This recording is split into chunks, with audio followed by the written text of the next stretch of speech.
In this update, we're going to examine a few, though certainly not all, of the lies told by the ATF and FBI in their official independent investigations of Waco. We invite inquiries from the media. In fact, we dare the media to finally publicize the truth. And we challenge each member of Congress to demand and conduct congressional inquiries into the events in Waco. But first, we're going to show you why the government lied. This photograph was taken at the front door of the Branch Davidians' house the morning the ATF arrived. If you examine it carefully, you can see there was a child outside as the ATF began firing wildly. The features of the child in the photograph were deliberately blurred by someone to prevent recognition. This alteration can be seen by the naked eye examining a print from the negative. The alteration is more proof of the depths to which people have stooped in covering up the truth about what happened that day. The child has been identified as probably being Cyrus Koresh, David Koresh's 8-year-old little boy.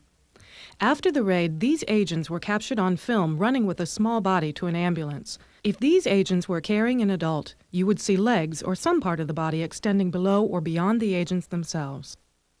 Other children were killed that day, too, as a helicopter fired down into the house. Annetta Richards, one of the grandmothers who came out with the children, told the world that she and the children had been fired down upon by the helicopters. Children who left Mount Carmel the day after the raid drew pictures for the psychiatrists who interviewed them. And then as I asked her, is there anything else? She took her crayon and went, and I asked what that was, and she said that was bullets. More proof that the helicopter had fired down on a room full of women and children. Dick DeGuerin, the attorney who entered Mount Carmel during the siege, also said he saw the room and bullet holes where a helicopter had sprayed the roof of the home, killing a nursing mother and children in the room. Unfortunately, he didn't share this information with the public until after the fire, nor did his former college classmate from Baylor University, FBI Director William Sessions. And in the tape-recorded conversations between the Branch Davidians and the McLennan County Sheriff's deputy, known as the 911 tapes, the Branch Davidians frequently refer to the helicopters firing in on them from overhead, and they are clearly terrified of them. Their chopper with more of them. What? Another chopper with more people and more guns going off. Here they come. All right. Wayne, More firing. That's not us, that's them. Okay, all right. David Koresh, in the 911 tapes and in a radio interview, says that the ATF killed his children. No. Let me tell you something. Yes, sir. You see, you brought a bunch of guys out here and you killed some of my children. We told you we wanted to talk. This photograph shows one of the helicopters used by the government on the day of the raid. This helicopter has a .308 machine gun mounted in the doorway. Notice the words United States Army on the tail, contrary to the government's claims that the 3 helicopters at Waco were unarmed National Guard helicopters. Remember how government officials frequently told us that the Branch Davidians were abusing the children, as if this raid was for the children? What impressed me is that the Bureau time after time asked Koresh for some evidence that the children were okay. The Bureau sent in videotapes asking Koresh to do something to prove that the children were okay. Negotiators consistently asked that the children be sent out. We did not receive verification that the children were okay. The report admits that Janet Reno lied when she told us that David Koresh had refused to send out videotapes showing the condition of the children. It says, that night the Davidians sent out a videotape of the children in the compound. The negotiators' log shows that when the tape was reviewed, there was concern that if the tape were released to the media, Koresh would gain much sympathy. These 2 men, Olaitan Oyatumbi and Gary Spalding, drove day and night from South Bend, Indiana to bring baby food and chicken feed requested by the Branch Davidians to Mount Carmel. As you can see, they were very peaceful. Yet they were arrested. Their crime? Bringing baby food to Mount Carmel. This occurred only 3 days before Janet Reno claimed that the government assault with tanks was out of concern for the children. In these scenes from the day of the fire, shown in Waco the Big Lie, you can see that a tank was over the outdoor underground tunnel for more than 2 hours that morning. You can see agents getting in and out of those tanks over the underground bunker. And you can see that smoke was pouring from the underground bunker less than 5 minutes before a tank smashed the end of the house. The tank collapsed the house down onto the trap door to the underground bunker. Anyone in that bunker was trapped.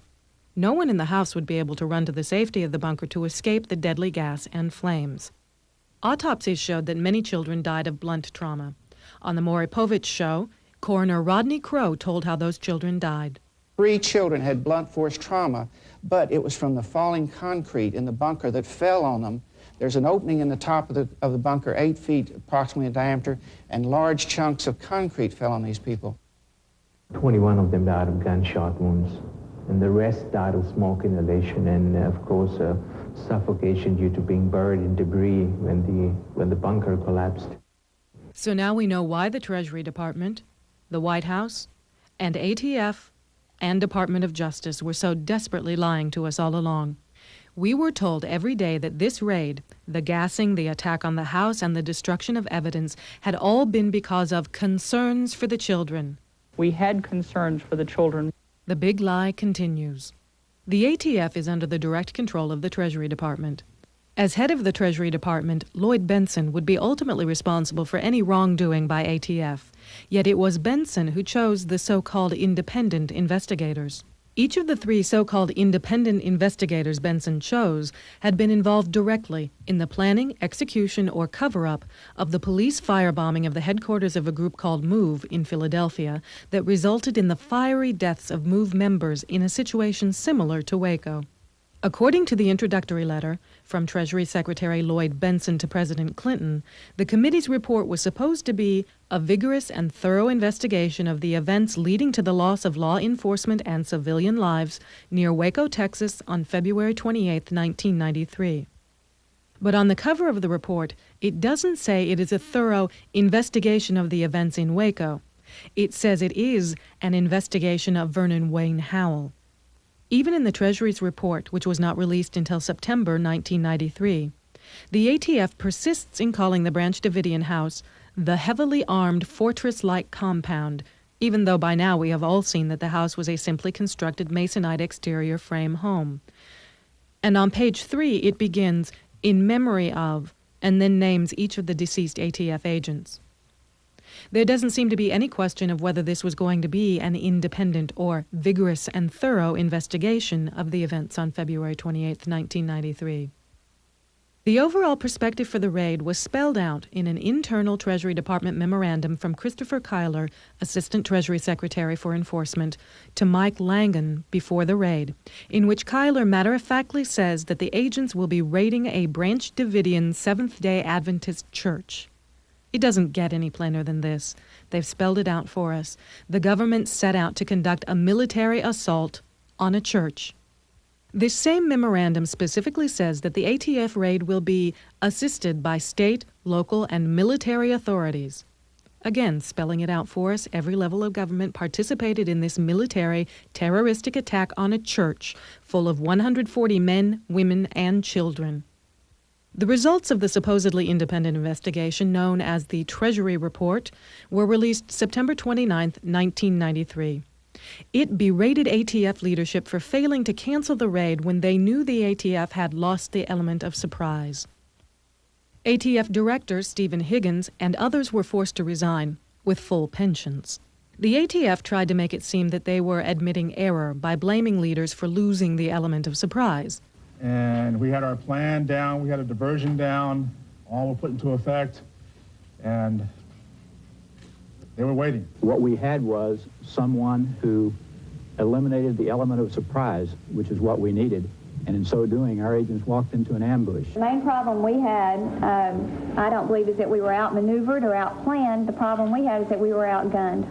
You know, they had bigger firearms than we had. They were able to shoot through doors, and due to that, you know, a lot of our agents were hurt.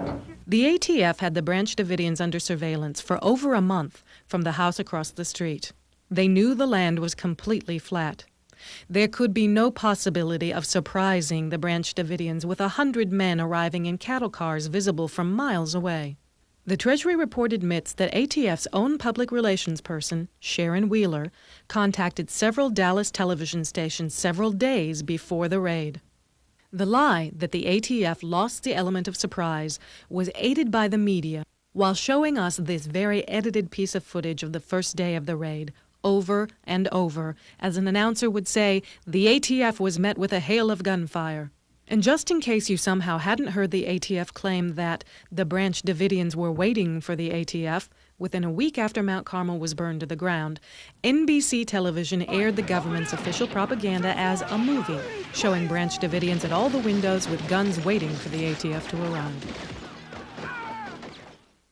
If you have doubts that this was propaganda, consider that the Treasury report repeatedly states that U.S. Army Special Forces planned the raid and trained the agents.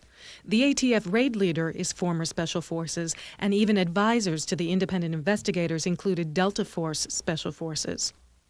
Then, get a copy of this Army Psychological Operations Training Manual, a how-to on propaganda that says that making a movie is an important element of military occupation. Another lie told by ATF in the official report says, on Wednesday, February 24th, ATF rescheduled its raid from Monday, March 1st to Sunday, February 28th, because it expected the Tribune-Herald to publish its Sinful Messiah series on Sunday. The warrants were signed on February 25th and expired on February 28th, the day the raid took place.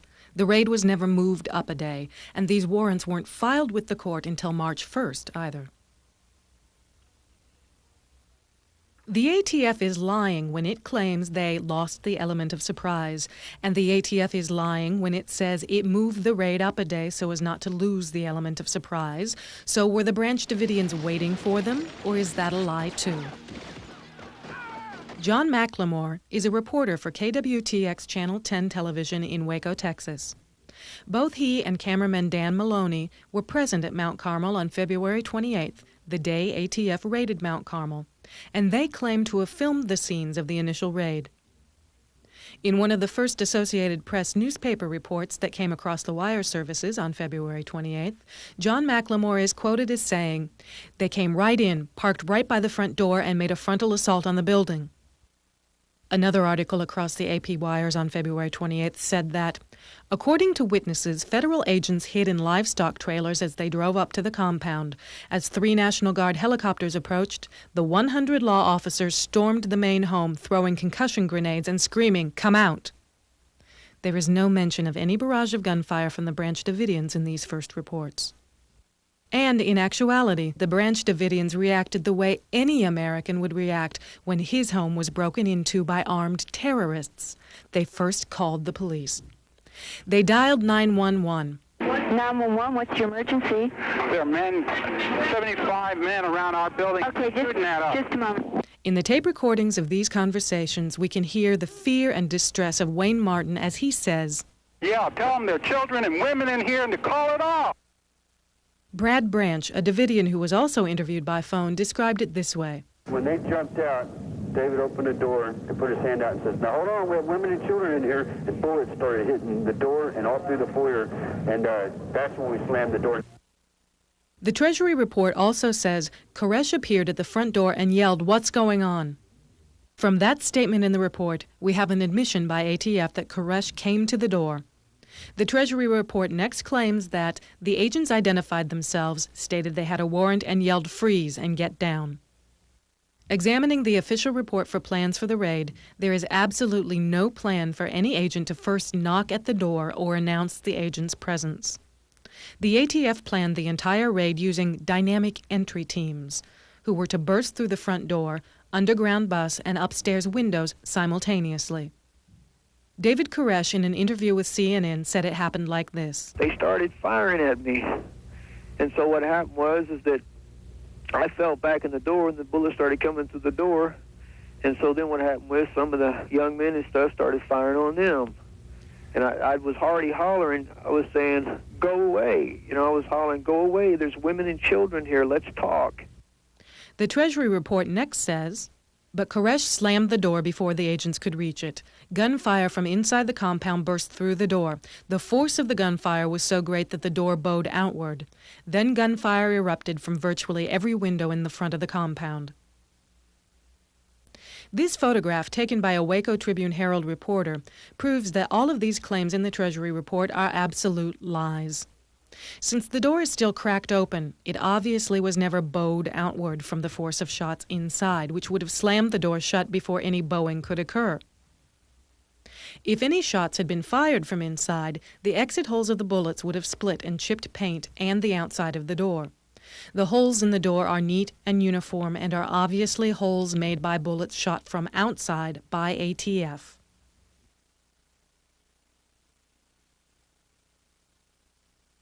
There are no branch Davidians at any of the windows.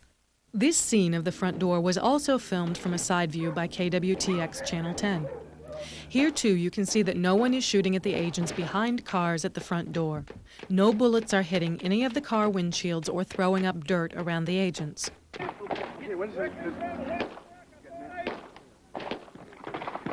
In additional footage of the initial raid that was released through the media, we see the agents climbing the ladders to the roof on the side of the house.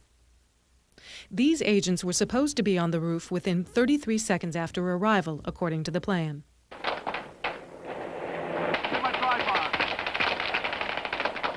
Machine gun fire is clearly heard in the forefront coming from the ATF.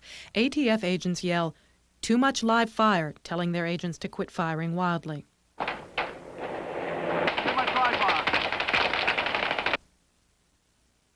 Many of these agents are carrying MP5 submachine guns and rifles.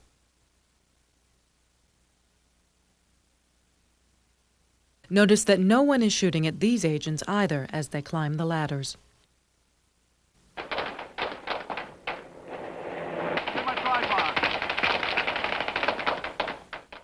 Once on the roof, these agents do not come under fire, even as they laboriously break into a window on the roof, while a fourth agent lies on the roof.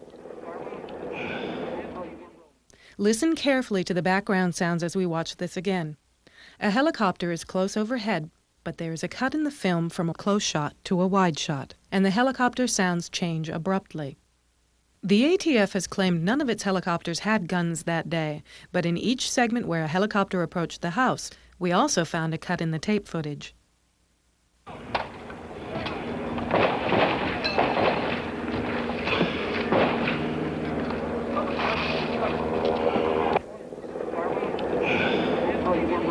I'm rolling. Don't turn the camera off. Go back to the car and give me another tape then.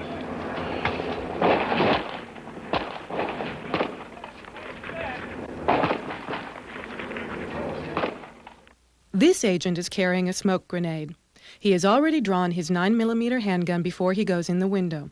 Notice that he is also carrying grenades on a belt on his leg. The agents toss smoke grenades into the room before they enter the window. Don't turn the camera off. Go back to the car and give me another tape then. After these agents get in the window, there is an obvious glitch in the tape here, too. American Justice Federation did not make any of these cuts in the videotape. We are showing you the tape segments exactly as we found them. We can prove this tape was shown by other TV stations with exactly the same cuts in it. Reporters for KWTX Channel 10 in Waco, Texas, supposedly shot this video the day of the raid. The Vice President of News for KWTX Channel 10 is Virgil Teeter, and his phone number is 817-776-1330. Call him and ask why he has not released all the video footage to the American public, and why the footage that has been released has been so badly altered, and who did the altering. The film picks up again with this agent tossing something into the room. How many bells would we ran out for?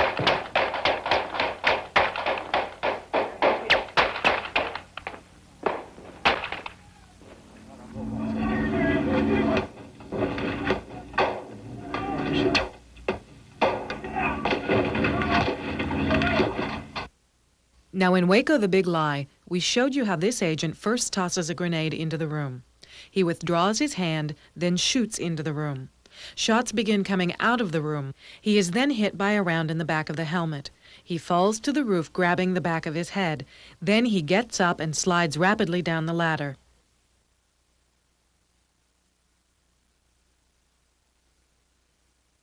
One of the problems with this tape footage is that the sounds do not coincide with what can be seen. Notice that in the segments immediately before and after this scene, you can hear a lot of noise in the background. I'm rolling. Don't turn the camera off. Go back to the car and give me another tape then.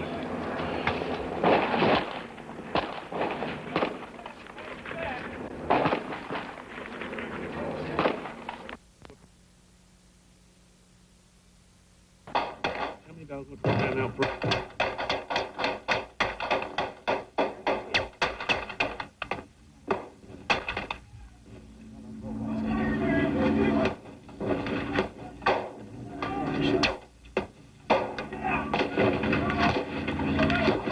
First, let's turn off the sound altogether and examine where the bullets come from. The agent tosses a grenade. He pulls back the curtain and fires into the room. Then shot 1 comes from inside the room. Shot number 2 comes from overhead.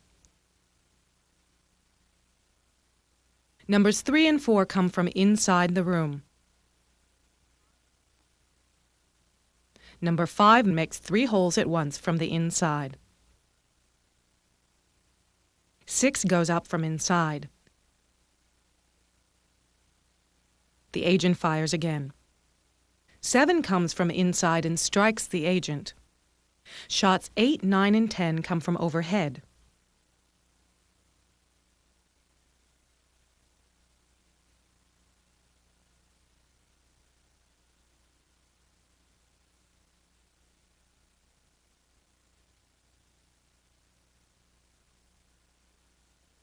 Eleven and 12 come from inside.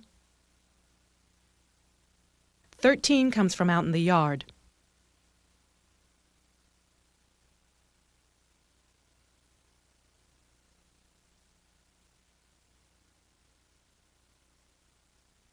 "14 comes from below the roof, and 15 makes 3 holes at once from the inside. There are at least 6 separate weapons firing in this scene. The gun the agent on the roof is firing, the gun that fires the single shots from inside, the gun that shoots 2 3-round single shots from inside,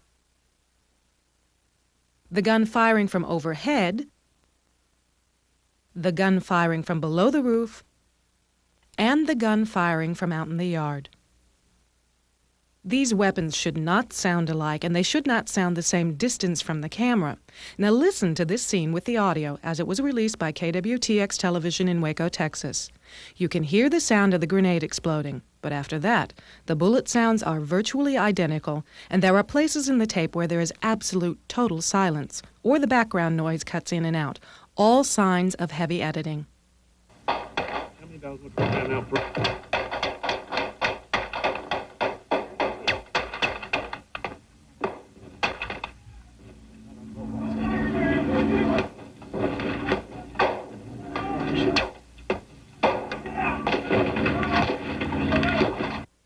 In this 3D computer wire illustration, you can see the trajectory of bullets 2, 8, 9, and 10 from overhead, showing that the bullets came from almost directly above.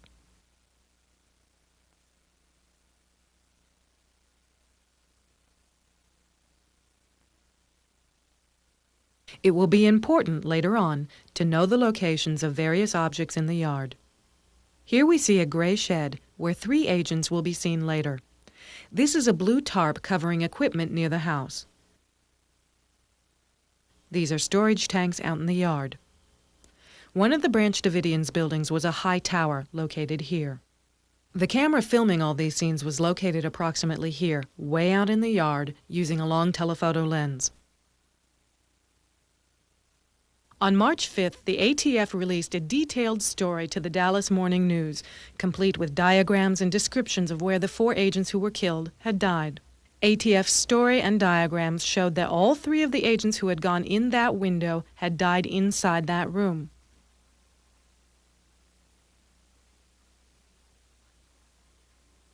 Unfortunately for ATF, Keith Constantino was later interviewed by Current Affair, and Constantino described 3, not 4 agents who went onto the roof and into the window. He said he was one of the 3 agents. He says he made it out the window and down the ladder. He says 2 other agents were killed, but he doesn't say where. After Waco, the Big Lie was released in June 1993, the ATF began claiming that none of the agents who went into the window were killed. The story the ATF comes up with for the final report claims there were actually 2 groups of agents going into 2 windows on the same wall. The ATF claims there was a 3-man team entering the east window and a 4-man team entering the west window. Keith Constantino is listed in the Treasury report as having been on the 3-man team. The agents who were killed are listed in the Treasury report as having been on the 4-man team. 4 agents can plainly be seen on the west side of the roof at all times. So yes, Constantino's team made it off the roof safely, but 3 of the men on the west side of the roof were killed. In this letter from Ronald K. Noble, answering a congressman's questions, Ronald Noble says, none of the 3 agents who went into the compound through the second-story window were killed. The review found that the 4th agent neither fired his weapon into the room nor threw any grenades, diversionary devices, or any other item into the room. Conway LeBleu and Todd McKeon were on that roof. They weren't on Constantino's team, and they were killed. These photos of the ATF evacuating men from the roof were taken after a ceasefire was called after the Branch Davidians called 911. And in the scenes of agents being removed from the roof, one agent's body can be plainly seen where it fell, a trail of blood streaming down the roof. Watch this scene carefully. First you hear someone call Keith, and Keith answers, "Yeah," from the blue area. Was this Keith Constantino who fell to the ground from the roof? Shots are fired. A clank is heard.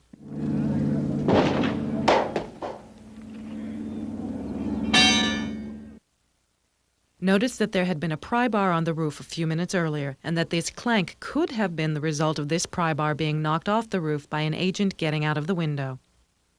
A cameraman, apparently referring to the helicopters, comments that there are 2 of them right over our heads.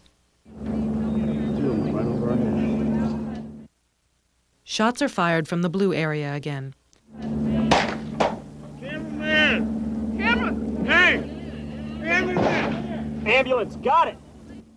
The camera is shooting through the base of the storage tanks toward the blue tarp-covered area. The telephoto lens often makes objects appear closer together than they really are, as you can see here. This is a blue tarp covering equipment near the house. These are storage tanks out in the yard. The camera filming all these scenes was located approximately here. The other agents you saw earlier were located here, climbing up ladders on this side of the house. This agent, shown where he was shot down on the roof, was probably shot by his own men from below.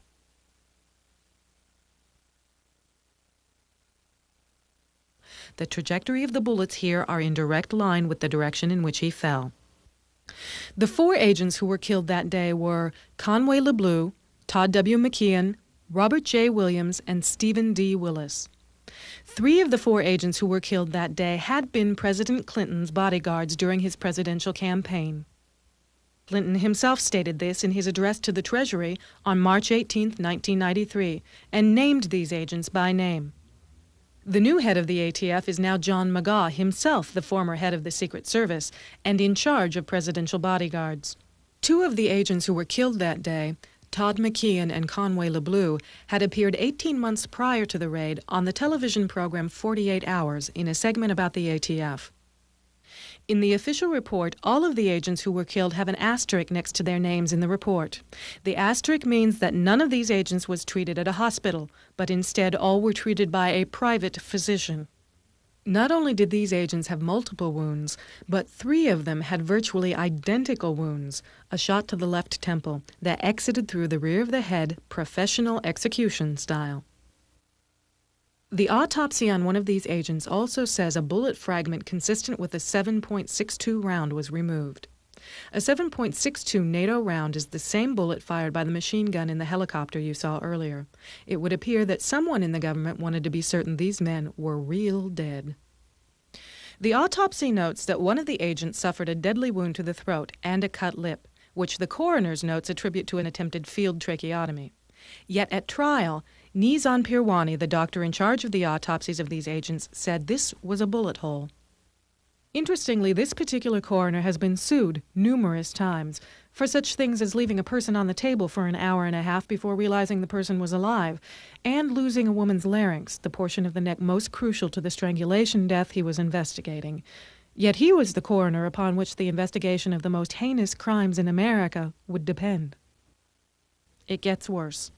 Another part of the Treasury report says, Special Agents Bernadette Griffin, Jonathan Zimmer, and Martin Roy were pinned down behind a shed when Special Agent Jordan, who had been wounded in the arms room, staggered over to where they were and collapsed on them.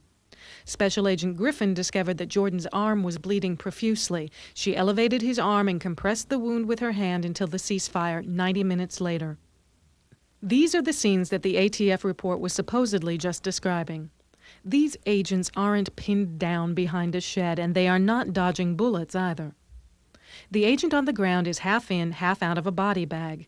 He did not stagger to that position from any place wearing a body bag, and he is laying there stone cold, unattended by anyone in this scene. The other agents are merely trying to hide him from the camera. According to the final report, agents from the Dallas and Houston SRTs were supposed to enter the front door and clear the chapel.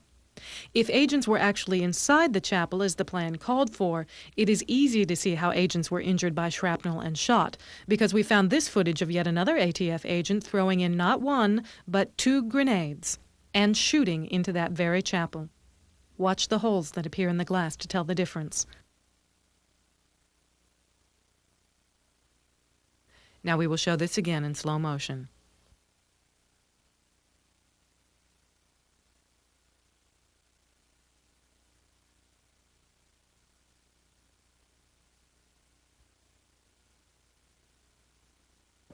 Many of the injuries the ATF received that day were shrapnel wounds.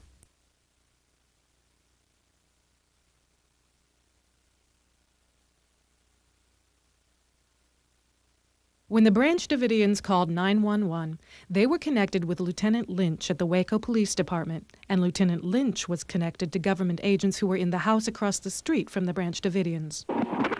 This Lynch. Hello? Hello? 75 men circling. Hello? Hello? Hello? Yeah, this is Lieutenant Lynch. May I help you? Lieutenant Lynch is with the Sheriff's Department and has no jurisdiction or authority at the Waco Police Department. One agent who was in the house across the street from Mount Carmel is identified only as Dino and as a state trooper. If he really is a state trooper, then why isn't he identified by full name? Dino leaves the phone for a minute, and he says, I'm gonna hang on here for a second. I'm gonna let you talk to my partner here, Starlene Riddle, okay? Starlene? Yeah, Starlene Riddle. I'm gonna put her on the phone just while I'm looking to try and get a ride over there. Okay. Hang on. Hey, Lynn. How's it going, pal? Everything's wonderful. Good, good. Just hang in there. You're doing a great job. We're hanging. Everything is okay on this end so far. Okay. Does it sound pretty calm? It does right now. Okay. It does right now. Everything's, they've asked for the news media, and they're worried about the choppers. So if we can get those choppers stopped. And also, Starlene, if and when those choppers, the medevac starts back in there, please let me know so I can advise them, because this seems to be a real sticky point with them. Okay. They're still at the hospital, as far as I know, with the 2 that they took off with. Rita Riddle, who is listed as a witness for the government in the trial, lived at Mount Carmel, as did her brother Jimmy, who was killed in the fire, and her sister-in-law, Ruth Riddle. Are either of these women Starlene Riddle? Another lie of interest is that the government claims to have recorded the telephone calls the day of the raid at the Waco police station when the Branch Davidians dialed 911. But listen as David Koresh dials 911. You can hear the 911 tones on the telephone.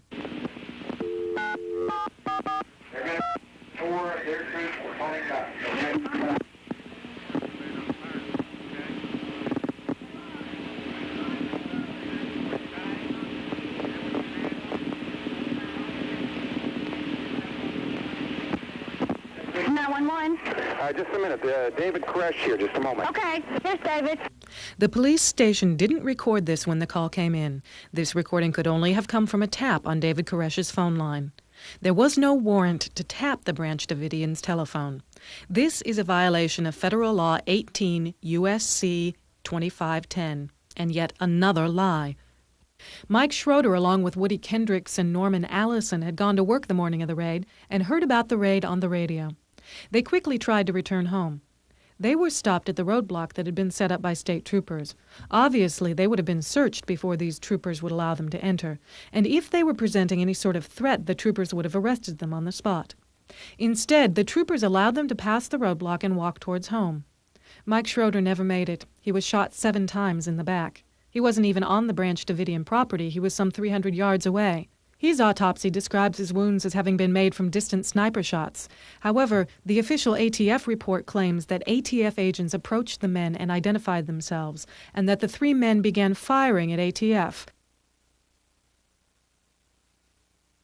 Doesn't this sound familiar by now?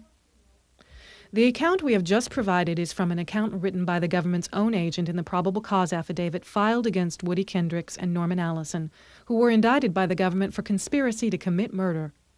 Yet the report released to the news media by the ATF and the ATF's official report still claim that these men were trying to shoot their way out of Mount Carmel. Mike's wife and child were inside the house. He had been trying to go home when he was killed. Mike Schroeder's body was left outside for 5 days before it was retrieved with a grappling hook and carried off in a helicopter like a side of beef on a meat hook. In reading the report, each time the ATF is criticized for something it did not do but should have done, it appears to be merely a cover-up of what they did in fact do. Examples. The ATF is criticized for losing the element of surprise, which we have seen was not even an issue. The ATF is criticized for not using customs helicopters, who could have provided better communications and the ability to fire from the helicopter.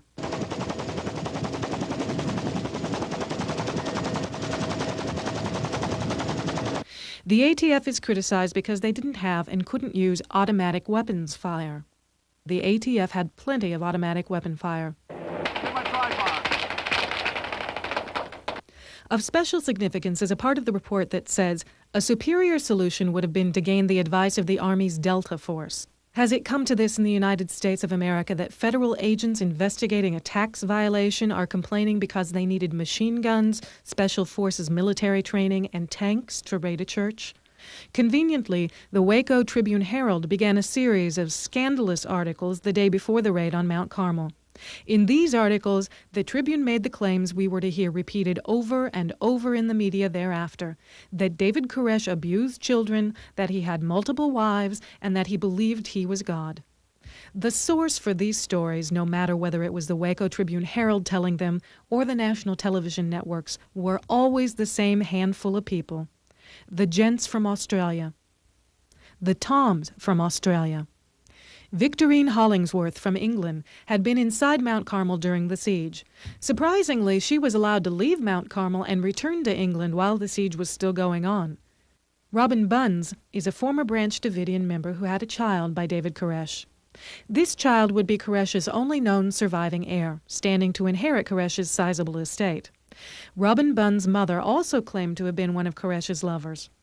Robin and her mother are the primary sources for the claims that Koresh had a harem of women. Mark Brough and his wife, originally from Hawaii, but living in Australia. Mark Brough was the source of the original allegations of child molestation. He claimed that he had personally seen a young girl leave David Koresh's bedroom. He also claimed to have received intensive weapons training at Mount Carmel. Mark Brough is legally blind and has been legally blind for a long time. David Jewell, whose ex-wife Sherry was inside Mount Carmel, became active in supporting allegations of child abuse when Mark Brough volunteered to help him get custody of his daughter, Carrie Jewell, by testifying at a custody battle hearing. These were the people that we saw over and over in the media as support for the government stories that the Branch Davidians were some evil cult. Mark Brough is the person who contacted the State Department and the Cult Awareness Network and relayed his allegations.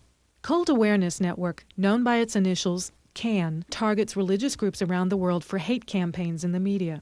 CAN members always make the same allegations against each group they attack, perverted sex, child abuse, and brainwashing.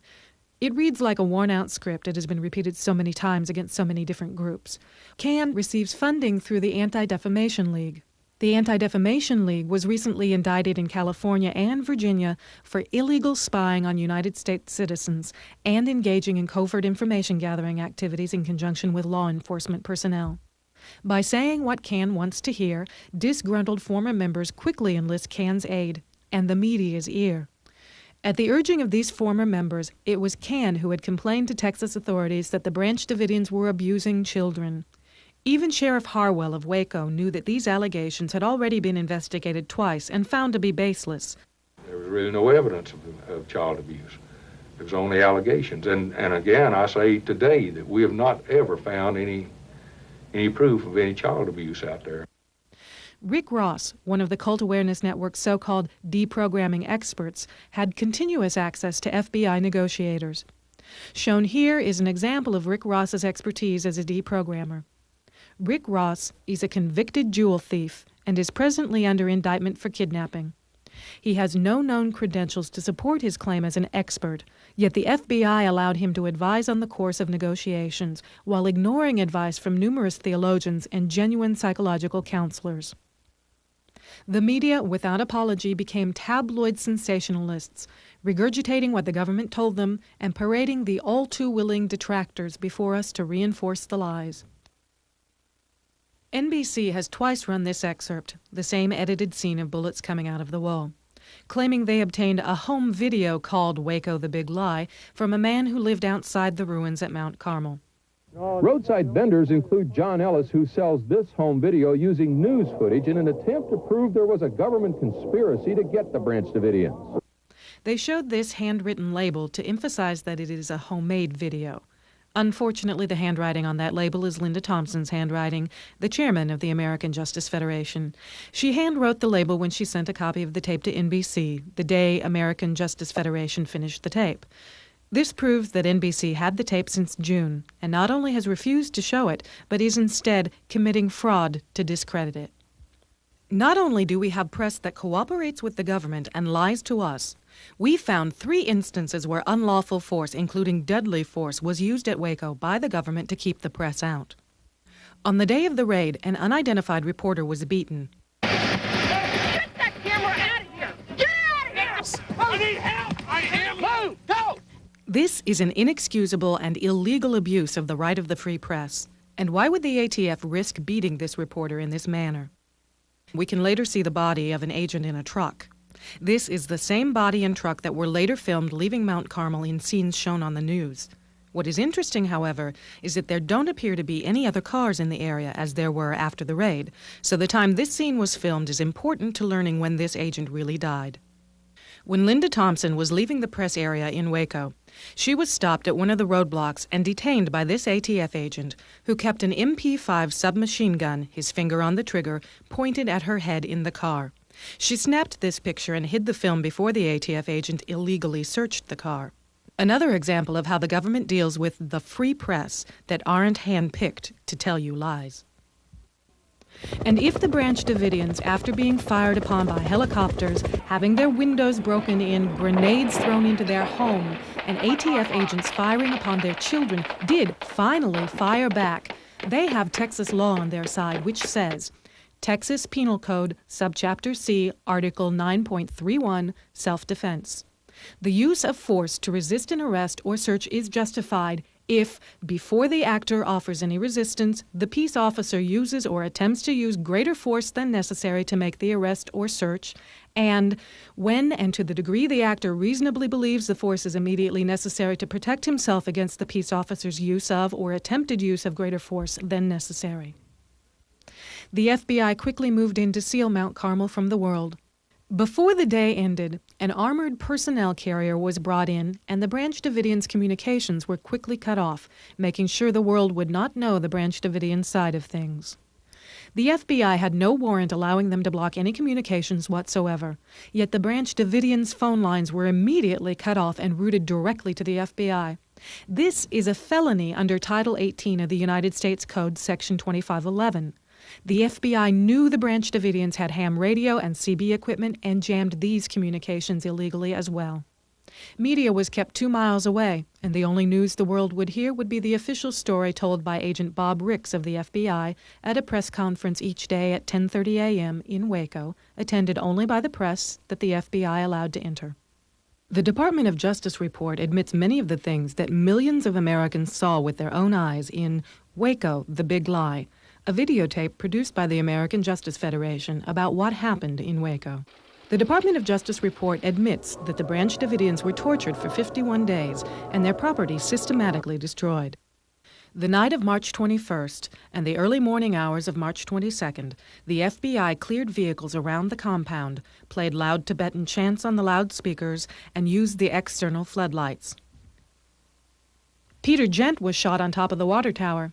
His body was left there for days.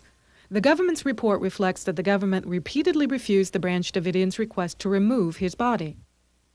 The report admits that while we were being told the Branch Davidians wouldn't come out, the Branch Davidians were being told by the FBI that they could not come out. It admits that if anyone came out of the house, agents threw concussion grenades at them. On March 25, 1993, the negotiators told Schneider that no one would be allowed to come outside the compound. The Department of Justice independent investigation was no more independent than the Treasury report.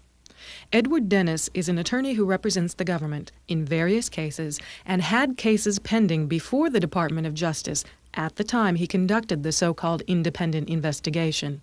Worse, he admits in the report, "I have primarily relied upon the record gathered by the department as the basis for the conclusions in this report, supplemented by a number of follow-up interviews." But he says he's satisfied that the factual inquiry by the department was conducted in a thorough and objective manner. We obtained a videotape made by one of the FBI SWAT teams. Due to time constraints, we can't include the whole tape, but you can obtain the entire 50-minute FBI SWAT team video from the American Justice Federation, which provides surprising intelligence information. Here we are down in Waco, Texas. It's Monday afternoon. We just got in last night. Getting ready to be checked out on some helicopters here. Because we're part of the helicopter assault team. You see the different Bureau birds here.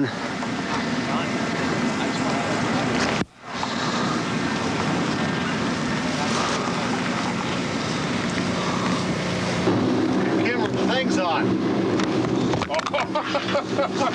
I wonder why I couldn't see anything. We're a big goddamn trouble, boy. Yeah. Had the cap on. Here we are. Waco, Texas, baby. Waco, Texas, Helicopter City, getting ready to go out on an operation here. Yeah. Training mission. You wait for the folks back home there, boys?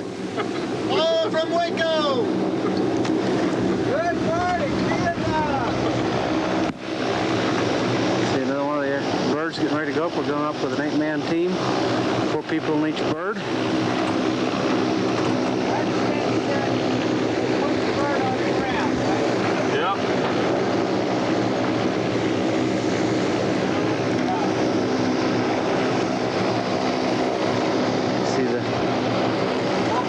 Triage tents. The medevac point here. Yeah, in a second I'm going to get a long shot of Satellite City down there.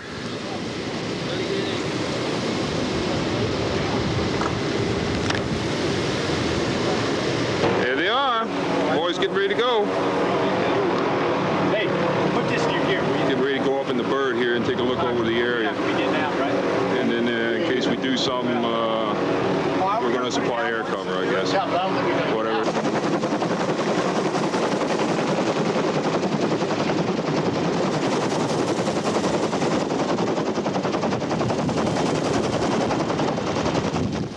Was the FBI posture one of concern for the children? We found this candid interview with an FBI agent the morning of the fire particularly insightful. Quite a specimen, I tell you. I just, in all my years involved with SWAT, I've never seen a gentleman like this that I've learned so much from in just the short time I've been around him. It's just awesome is about the only word to describe him. Honed to a fine edge, honed to kill. The techniques used on the Branch Davidians are well-known brainwashing techniques. cut off all communication with the outside world, all utilities, all food supplies, and subject the person to extreme stress. Lights, noise, tanks charging the windows, and constant propaganda on loudspeakers. As this tape segment from BBC reveals, various psychological weapons were available to the Justice Department and were examined for use on David Koresh.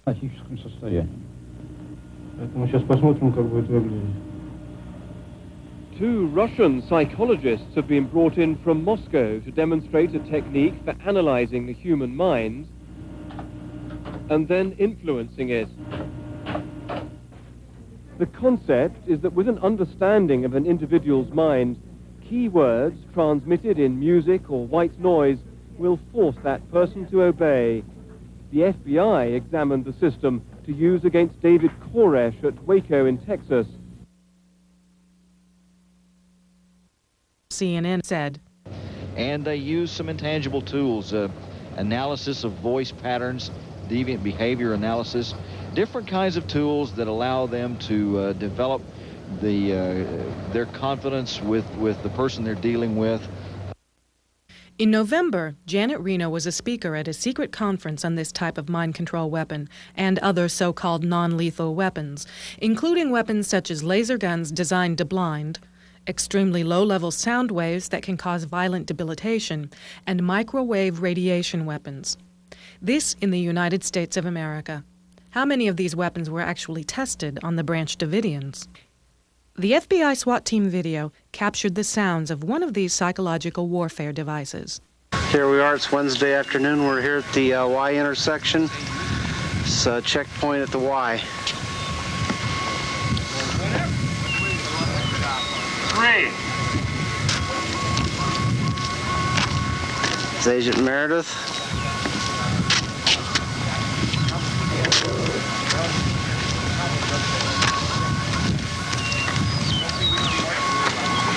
See the Davinian compound is straight up ahead there.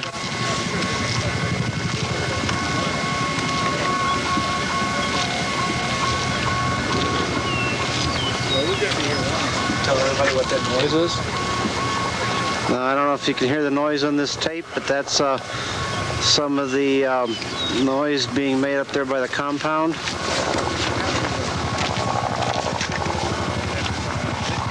You hear a helicopter off in the distance there. This footage is from the FBI SWAT team video. It was a piece of equipment used by the FBI. We have included this footage in hopes that someone can identify what it is.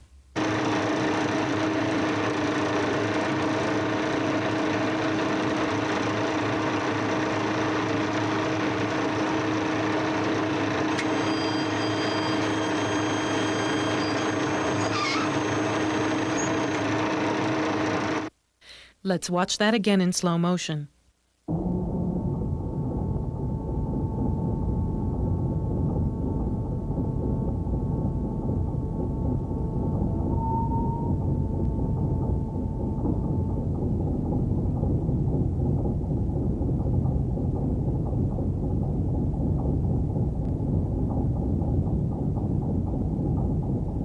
As much as 10 days prior to the fire, a government agent is seen testing the wind using a smoke grenade. The government, as usual, claims this too is a Branch Davidian.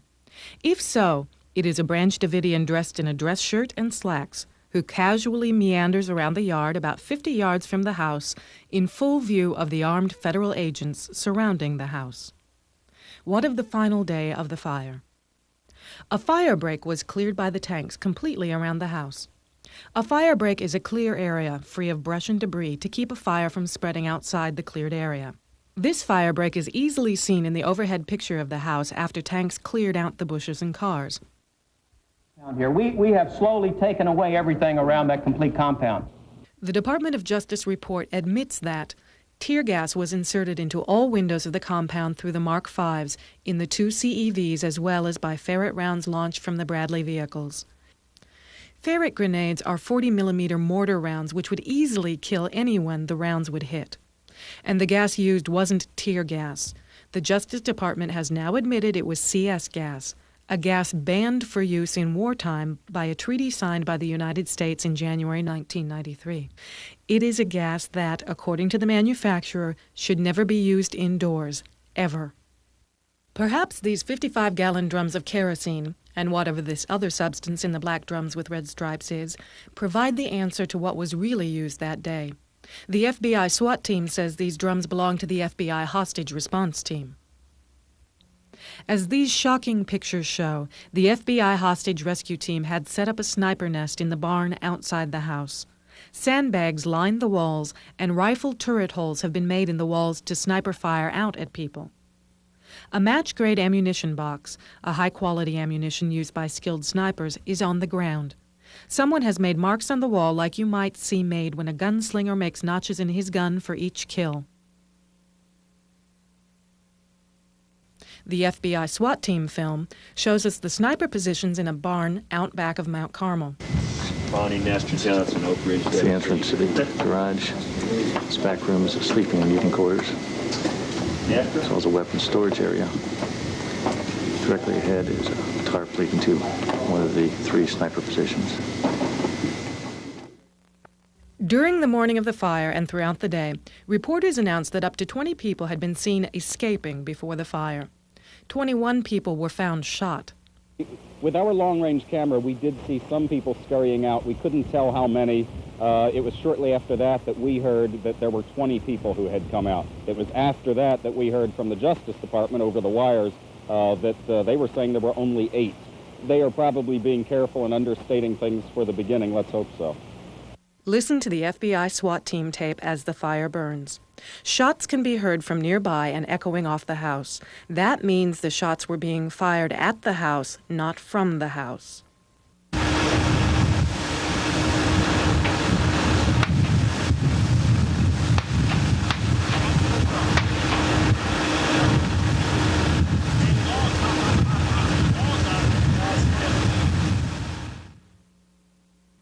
One reporter heard a gunshot in the distance, which can clearly be heard on camera, too.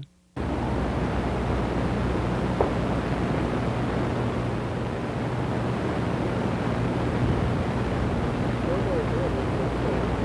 you hear that?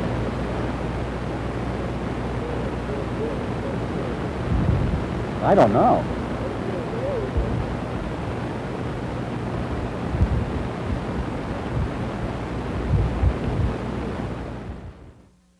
The independent fire investigator, Paul Gray, formerly had an office in the ATF building for 10 years. He carried a card that said ATF Fire Investigator on it. His wife is employed as a secretary for the ATF, and he attended the funeral of one of the dead ATF agents. He found that persons inside the house started the fire. This now well-known scene of a flame-throwing tank was shown in Waco, the Big Lie, and occurred at approximately 11:40 a.m. the morning of the fire.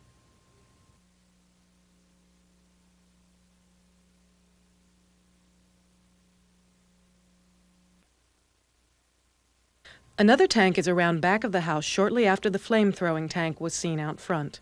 You can see flames coming from this tank, too.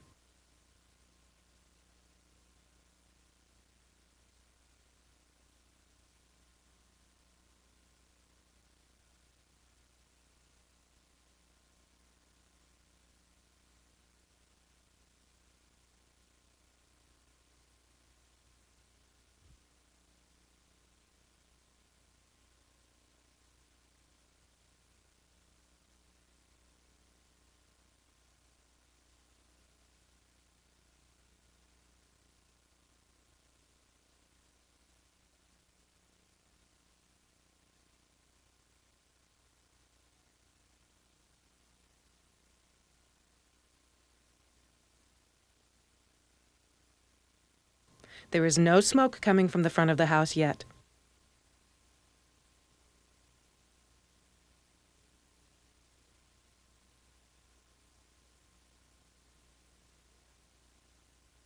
Shortly afterwards, smoke is seen coming from the back wall where the flame-throwing tank had been a few minutes earlier. White smoke billows from around the tank in back.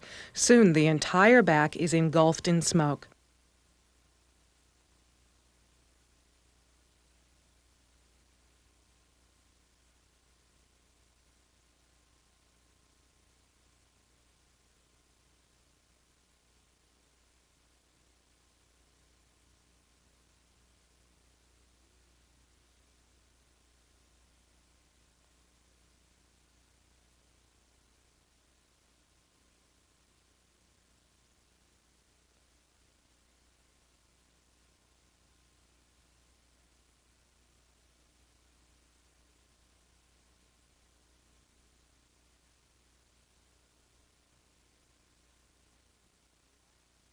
The front window was the last of these 3 fires to begin burning.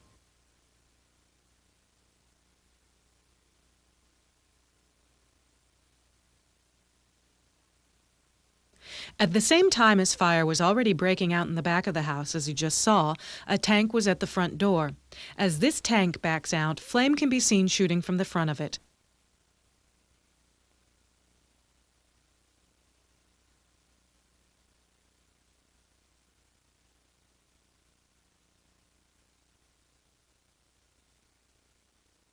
Let's look at that again.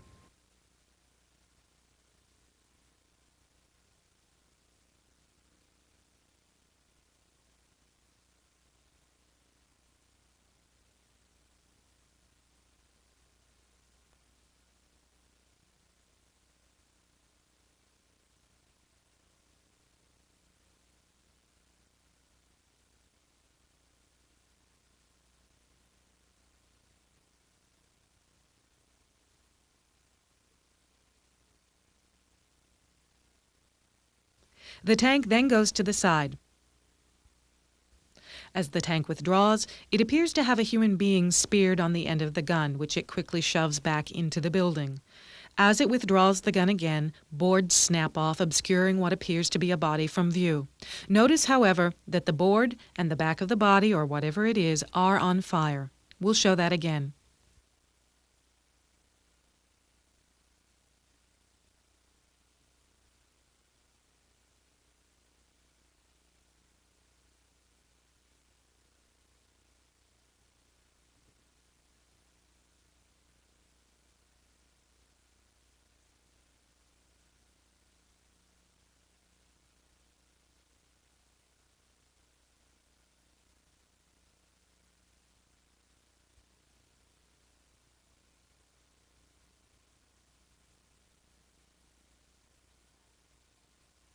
FBI agent R.J. Craig testified at trial that he was driving this tank. Not surprisingly, he's also the person who claims to have seen a Branch Davidian inside start the fire. In an interview conducted by a private individual at the ruins of Mount Carmel with one of the men who was driving a tank the day of the fire, the tank driver said he saw what appeared to be an FBI agent inside the house. Tell me what happened the day of the Mount Carmel fire. Well, the guard got the orders early in the morning, actually the evening of the 16th, that we were to come down here to mobilize. On the morning of the 19th, as you all know, we started a bombardment by the orders of the Attorney General and the FBI and ATF, saying that this had to be taken immediately. Their story was they were supposed to help these people out and save as many as they can. I'm going to have to get this right up here because the wind's blowing it so hard. The orders were to, of course, shoot tear gas into the buildings. We were supposed to hit it from 4 corners of the compound, and after we hit the water, there was a sign about, I guess it was about 11-something that morning when we saw the fire start at one of the southeast corners, and we saw somebody wearing a black outfit similar to ATF and FBI, but we can't say what it was. Did you see the letter to FBI on it, by any chance? What I saw letters which looked like it, is all I can tell you, because you're looking from a little porthole, and after that, it was just amazing. The whole thing just went up. Both the interviewer and the tank driver's identities are known to us, but we are keeping that information confidential for their safety. At trial, an FBI hostage response team agent, Kenneth Lancaster, claimed to have seen a Branch Davidian who looked like Elvis. Perhaps he was referring to this agent on the roof. Lettering is barely discernible on the back of his jacket. He also has a device of some kind larger than a gas mask. As he jumps down from the roof and walks away, his head and hair appear quite tall from the fireproof Nomex hood he was wearing.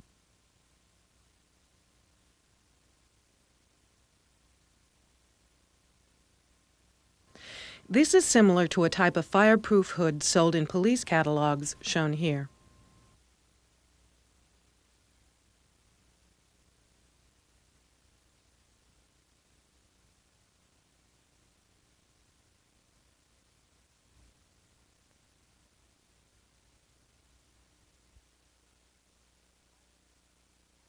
As the fire burns, watch as this tank backs out and the area above the gun simultaneously begins to burn.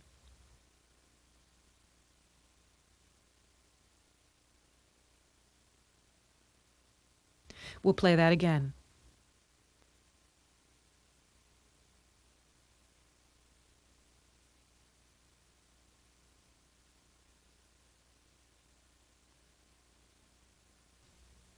A tank can be seen through the trees shooting flames to light a portion of the building that isn't burning. Let's look at that again in slow motion.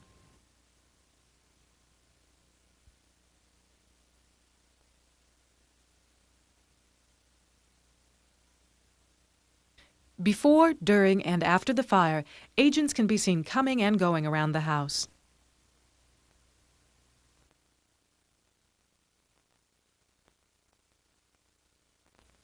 The Justice Department referred only to combat engineer vehicles, called CEVs, when asked to explain the flame-throwing tanks last October. Janet Reno said that CEV-1 and CEV-2 had no flame-throwing equipment and had been inspected by the investigators. She neglected to mention that the Justice Department report says CEV-2 broke down, and the team of that vehicle obtained another CEV which was not equipped for tear gas. It fails to mention what it was equipped with, though. And the report doesn't mention at all the other tanks and CEVs and equipment they were carrying that day either. This is a picture of an M67 flame-throwing tank from Jane's Armor and Artillery 1979-80 edition, which military experts have identified as one of the types of tanks present that day. One of the characteristics of this tank is that it has a fake barrel extension on the end of the gun to disguise the flamethrower. This tank, parked alongside the ruins after the fire, seems to fit the bill. It has had a bulldozer blade and a boom arm attached to it. Notice the charring on the front, too.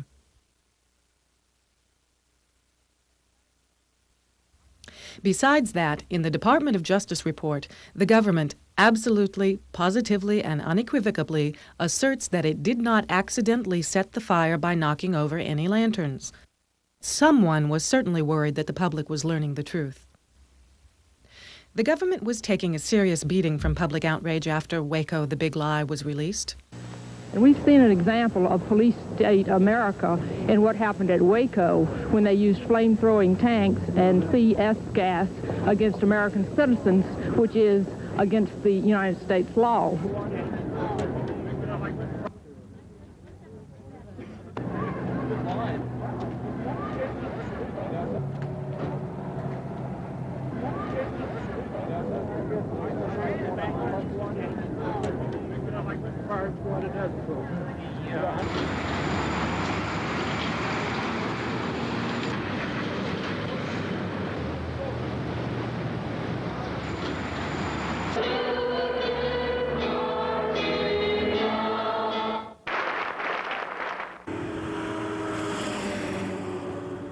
See if the federal agents are charged with murder or even if there's an investigation.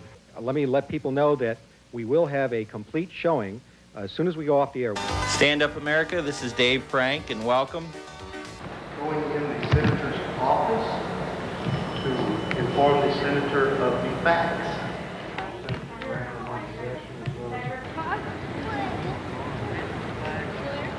Do you think that 3 of these agents were killed by so-called friendly fire or killed by another agent himself? Sir, that is indicated on a film that's been shown.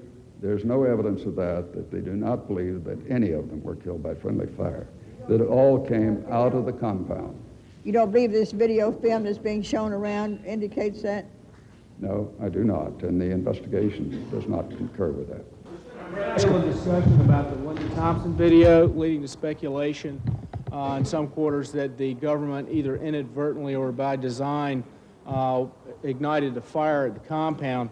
The report deals with that video in some detail and dismisses that speculation. Yet it draws no conclusions on the video. It appears to show flames coming from the front of the tank. If those aren't flames, what are they? What's your conclusion on that? We've seen the video, and obviously it raised our eyebrows and caused the same concern with us as it did with, I'm sure, any of you that have seen it. We have submitted the video for expert analysis to a university, a local university at the University of Maryland. I can only tell you what they've told us preliminarily, and so that this is very preliminary. First of all, as I'm sure you'll see in the report, is the vehicles were not outfitted with any type of flame-throwing capability. Secondly is that the only way that a flame could have come from the front would have been through some type of busted hydraulic line or something like that. We looked for that. We did not find that. Yet, hang on just a second, yet you still see something. I'll be the first one to concede that. You see something. We have asked the experts to take a look at it and to come back with another independent assessment, which you will get. That's forthcoming, because we only got the tape kind of laid on in this whole process.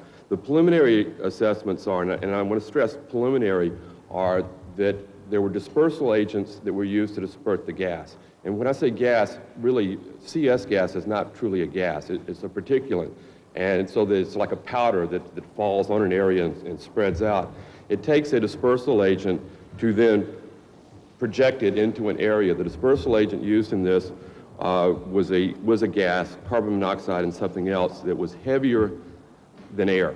And so what you see on the video is, instead of seeing a flame rise, which you would expect because of the heat, you see something drop.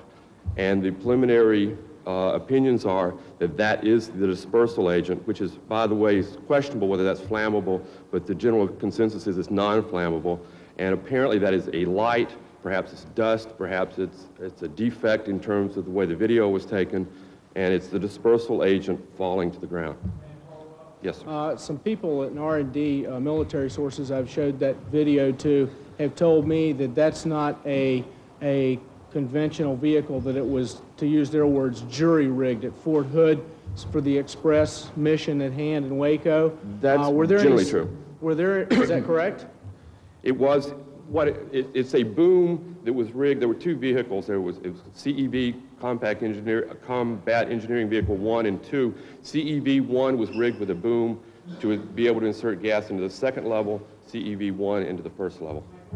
Were there any safety parameters and performance standards established for that vehicle before it was taken to the site? I'm not sure how to answer your question on that one. I mean, did this boom in any way alter the vehicle's already known safety standards?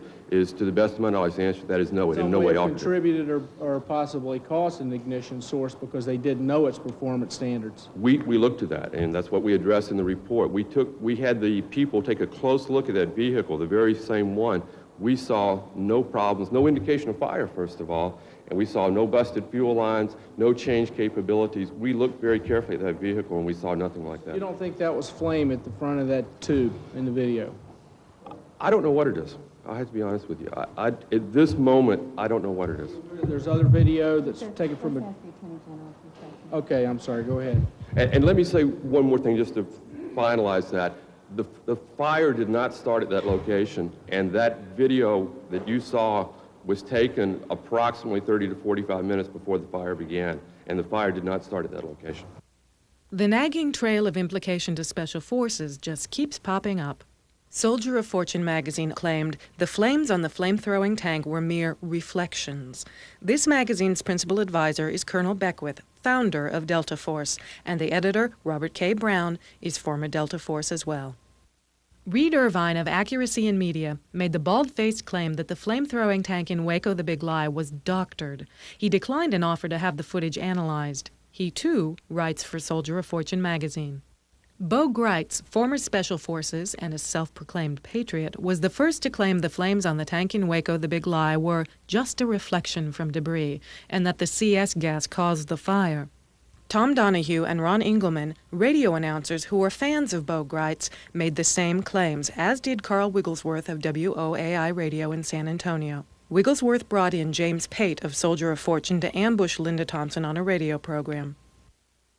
2 weeks before the Branch Davidians' trial, a tape suddenly surfaced that claims to show that the scene you just saw was only debris on the tank, not fire, and that the fire was accidentally set because the tanks accidentally knocked down a gymnasium wall, causing a collapse of the gymnasium, knocking over a lantern.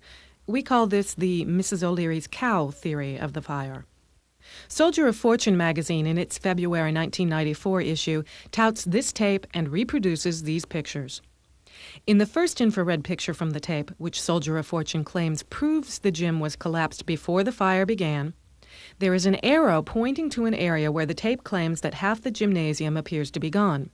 However, under the letter A, there should be another building, but that building is gone too. Between the front of the house and the gym, there should be 4 other buildings, but they are missing too. And look at the area where the gymnasium is supposedly collapsed. There's no roof line, no outline of the foundation, nothing. Only what looks like rubble bits. This picture doesn't show a collapsed gymnasium. It shows a completely missing gymnasium, just like the other 5 supposedly missing buildings. The second infrared picture, taken a few minutes later, is taken from a different angle. The building that was missing under the letter A in the first picture is now visible. All of the buildings between the front of the house and the gymnasium are visible too. What caused the gymnasium to disappear and all these other buildings to disappear is distortions in the infrared film and clouds between the source camera and the building. There's no mystery and no missing gym either. Soldier of Fortune claims their experts agree with this tape. Some experts. And the O'Leary's cow tape claims that the fire began in the gym and that there was a natural progression of the fire.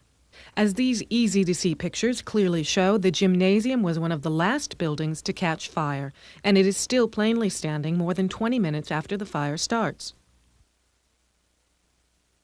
This is a full view of the buildings in the early morning before the fire started. The gymnasium is the building with the A-shaped roofline. Notice the A-shaped roofline is facing you. The O'Leary's cow tape and Soldier of Fortune magazine, page 4, show us this picture as proof that the gym was collapsed. Notice that you see sky below the left edge of the building and nothing behind it. It doesn't take a rocket scientist to see that there are serious problems with this enhanced picture. The O'Leary's cow tape also tries to prove that the flames seen on the front of this tank aren't flames, but are merely a reflection from debris. The O'Leary's cow tape does this by showing this heavily digitized footage. Notice how much better quality the picture seems than the original. This is impossible without computer enhancement.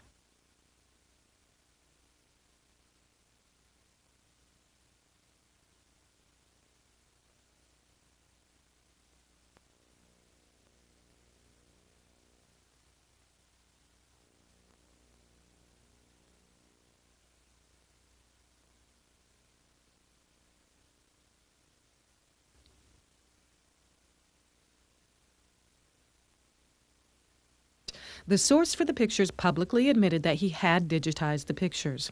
Even in the O'Leary's cow tape digitized picture, though, the flame can be seen while the tank is still in shadow. No reflection can create a light source in shadow. And better yet, the government's infrared pictures show a tank out in the yard at exactly the right time that plainly has a bright, hot spot across the entire end. Like fire, maybe? And in the O'Leary's cow tape, they ignored these proofs of the flamethrower visible in their own footage.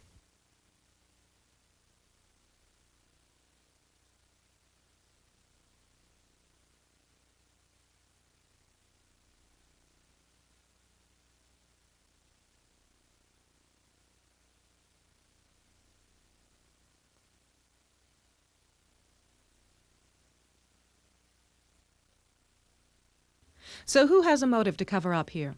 Some congressmen tried to get answers after Waco, the big lie, came out. They were assured that there was no direct military involvement in the siege. It is illegal to use military against U.S. citizens under the Posse Comitatus Act, 18 U.S.C. 1385. These answers to congressmen claim that military equipment, training, and support may be provided to law enforcement under another law, 10 U.S.C. 372. However, even this law forbids active participation by the military. The replies these congressmen received were assurances that there was no direct military involvement, and that no Army equipment was loaned with operable weapons systems. Active Army forces did not operate helicopters, tanks, or other armored vehicles, nor were such forces actively or directly involved in actual law enforcement operations. No one but an experienced member of the military could have fired these mortar shots in this pattern. Shown here is one of those so-called inoperable weapons systems, delivering one of those 40mm rounds. The FBI SWAT team video shows this Marine with an FBI agent. We're just here to help. Here to take them. Here to take them. The FBI SWAT team video plainly shows active duty military gassing the tanks and preparing to get in the tanks the morning of the fire. Here we are refueling the Bear Adleys.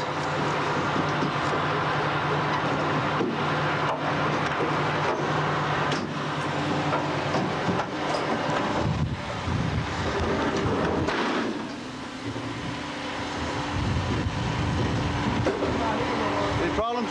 No problems at all, no.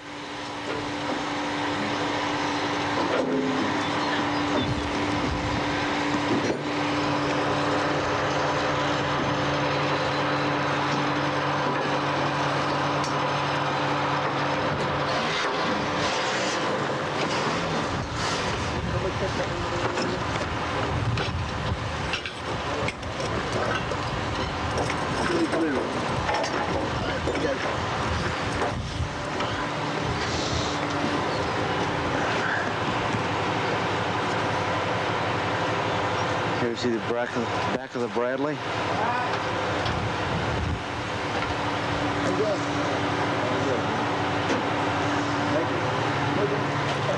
One more day at this motherfucker, I'm back in the house. Yeah. Too many chiefs out here.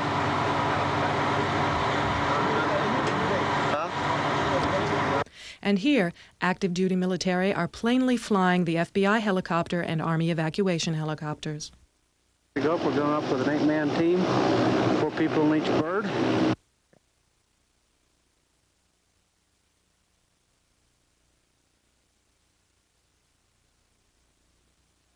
Here is one of those so-called inoperable weapons systems. After the fire, we have several scenes that show active duty military emerging from the tanks. Many are wearing dark maroon berets, just like those consulting 7th Army Special Forces from Fort Bragg wear.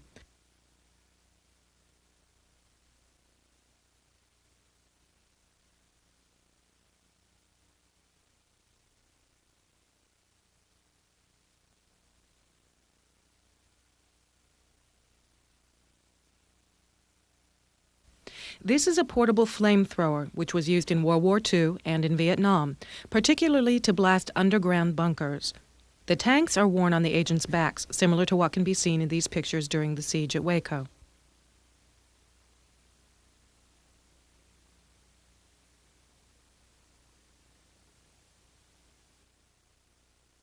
A better view of this type of outfit is seen as an agent gets out of a tank.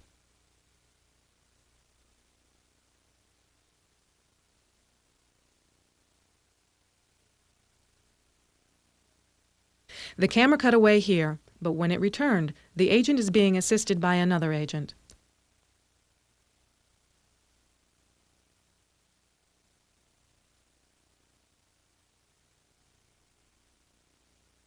In this scene, 2 agents obviously are dragging what appears to be a body, but this does not appear to be a rescue.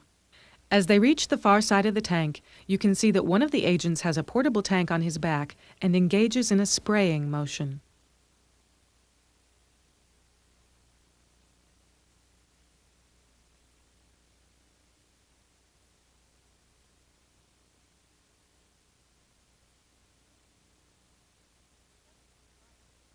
Suddenly, fire flares up. This is a thermite bomb. Variations are known as incendiary grenades. It explodes on impact and burns with extremely high, intense heat made of either phosphorus or magnesium. After the fire is nearly out at Mount Carmel, agents approach the concrete building that used to be inside the house. An explosion can be heard and flames and smoke erupt from the concrete building. Notice that the agents don't take cover or run away as they would if this had been an unexpected explosion. In any crime scene, great care is ordinarily taken to preserve evidence, yet during the fire at Mount Carmel, tanks constantly pushed debris into the fire. Afterwards, the entire area was bulldozed and all the underground tunnels were filled in.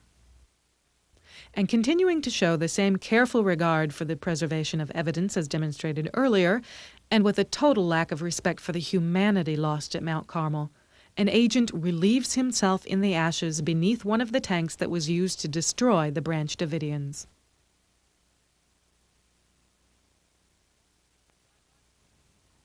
Ironically, that night, as Mount Carmel still smoldered, President Clinton spoke in Washington, D.C. at a dedication of the Holocaust Museum dedicated to the people tortured and murdered by the Nazis in Germany. It is especially ironic that the Branch Davidians were attacked the same day, 50 years later, that the Nazis had attacked the Warsaw Ghetto in Germany. And it was 50 years to the day after the Nazis burned the Warsaw Ghetto that Mount Carmel was burned to the ground.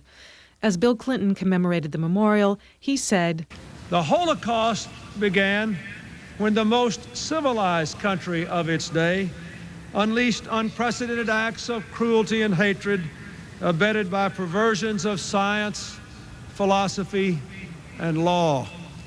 A culture which produced Goethe, Schiller, and Beethoven, then brought forth Hitler and Himmler, the merciless hordes who themselves were educated as others who were educated stood by and did nothing. Millions died for who they were, how they worshiped, what they believed, and who they loved." Was he talking about Nazi Germany, or was he talking about Waco, Texas in 1993?